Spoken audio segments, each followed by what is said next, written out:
ओम नमः शिवाय। जय भोलेनाथ की। हर हर महादेव। आप सभी भक्तों पर भोलेनाथ की कृपा सदा ही बनी रहे।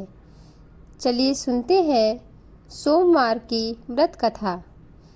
प्रिय भक्तों, किसी नगर में एक धनी व्यापारी रहता था। दूर दूर तक उसका व्यापार फैला हुआ था। नगर के सभी लोग उस व्यापारी का सम्मान करते थे। इतना सब कुछ संपन्न होने के बाद भी वह व्यापारी बहुत दुखी था, क्योंकि उसका कोई पुत्र नहीं था, जिस कारण अपने मृत्यु के पश्चात व्यापार के उत्तराधिकारी की चिंता उसे हमेशा सताती रहती थी। पुत्र प्राप्ति की इच्छा से व्यापारी प्रत्येक सोमवार भगवान शिव की व्रत पूजा करता था और शाम के समय शिव मंदिर में जाकर शिव जी के सामने घी का दीपक जलाता था। उसकी भक्ति देखकर माँ पार्वती बहुत ही प्रसन्न हुई और भगवान शिव से उस व्यापारी की मनोकामना पूर्ण करने की इच्छा जाहिर की। भगवान शिव बोले, इस संसार में सबको उसके कर्म के अनुसार फल की प्राप्ति होती है। जो प्राणी जैसा कर्म करते हैं उन्हें वैसा ही फल प्राप्त होता है।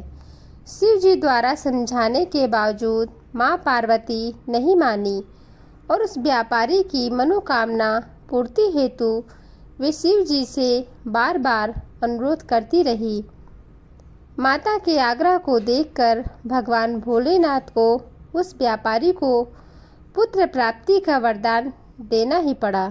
वरदान देने के बाद भोलेनाथ माँ पार्वती से बोले, आपके आग्रह पर मैंने पुत्र प्राप्ति का वरदान तो दे दिया, परंतु इसका यह पुत्र 16 वर्ष से अधिक समय तक जीवित नहीं रहेगा। उसी रात भगवान शिव उस व्यापारी के सपने में आए और उसे पुत्र प्राप्ति का वरदान दिया और उसके पुत्र के 16 वर्ष तक जीवित रहने की भी बात बताई। भगवान के वरदान से व्यापारी को खुशी तो हुई, लेकिन पुत्र की अल्पायु की चिंता ने उस खुशी को नष्ट कर दिया। व्यापारी पहले की तरह ही सोमवार के दिन भगवान शिव का विधिवत व्रत करता रहा। कुछ महीनों के बाद उसके घर एक अति सुंदर बालक ने जन्म लिया और घर में खुशियां ही खुशियां भर गई। बहुत धूमधाम से पुत्र जन्म का समारोह मनाया गया, परंतु व्यापारी को पुत्र जन्म की अधिक खुशी नहीं हुई, क्योंकि उसे पुत्र की अल्पायु के रहस्य का पता था। जब पुत्र 12 वर्ष का हुआ तो व्यापारी ने उसे उसके मामा के साथ पढ़ने के लिए वाराणसी भेज दिया। लड़का अपने मामा के साथ शिक्षा प्राप्ति हेतु चल दिया। रास्ते में जहाँ भी मामा भांजे विश्राम हेतु रुकते वहीं यज्ञ करते और ब्राह्मणों को भोजन कराते।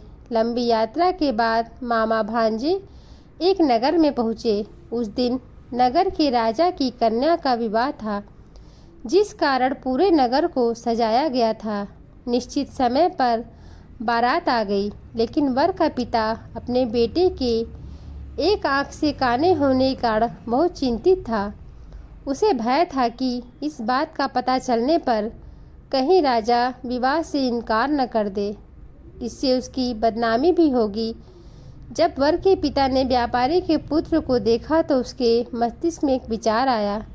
उसने सोचा, क्यों न इस लड़के को दूल्हा बनाकर राजकुमारी से विवाह करा दूं। विवाह के बाद इसको धन देकर विदा कर दूंगा और राजकुमारी को अपने नगर ले आऊँगा। वर के पिता ने लड़के के मामा से इस संबंध में बात की। मामा ने धन मिलने के लालच में वर के पिता की बात स्वीकार कर ली। लड़के को दूल्हे का वस्त्र पहनाकर राजकुमारी से विवाह कर दिया गया। राजा ने बहुत सारा धन देकर राजकुमारी को विदा किया। शादी के बाद लड़का जब राजकुमारी से साथ लौट रहा था तो वह सच नहीं छिपा सका। उसने राजकुमारी की ओढ़नी पर लिख दिया, राजकुमारी, तुम्हारा विवाह मेरे साथ हुआ था। मैं तो वाराणसी पढ़ने के लिए जा रहा हूँ और अब तुम्हें जिस नवयुवक की पत्नी बनना पड़ेगा वह कान्हा है। जब राजकुमारी ने अपनी ओढ़नी पर लिखा हुआ पढ़ा तो उसके कान्हे लड़के के साथ जाने से इनकार कर दिया। राजा को जब ये सब बातें पता लगी तो उसने राजकुमारी को महल में ही रख लिया।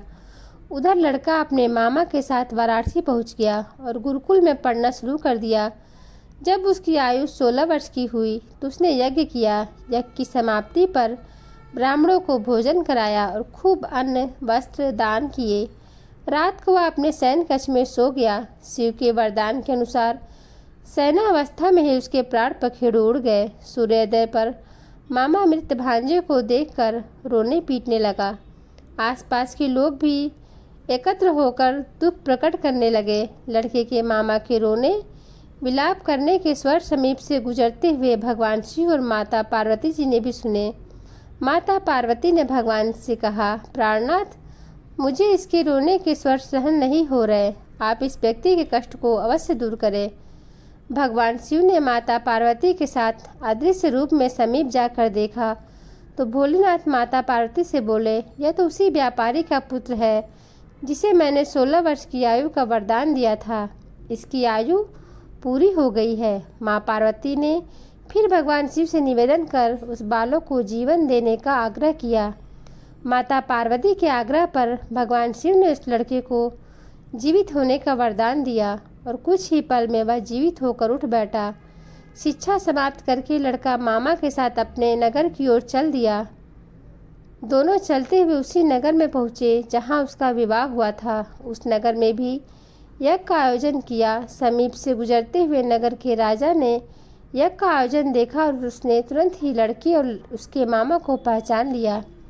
यज्ञ के समाप्त होने पर राजा मामा और लड़के को महल में ले गया और कुछ दिन उन्हें महल में रखकर बहुत सा धन वस्त्र आदि देकर राजकुमारी के साथ विदा कर दिया। इधर भूखे प्यासे रहकर व्यापारी और उसकी पत्नी बेटे की प्रतीक्षा कर रहे थे। उन्होंने प्रतिज्ञा कर रखी थी कि यदि उन्हें अपने बेटे की मृत्यु का समाचार मिला तो दोनों अपने प्राण त्याग देंगे। परंतु जैसे ही उसने बेटे के जीवित वापस लौटने का समाचार सुना तो वह बहुत प्रसन्न हुआ। वह अपनी पत्नी और मित्रों के साथ नगर के द्वार पर पहुंचा।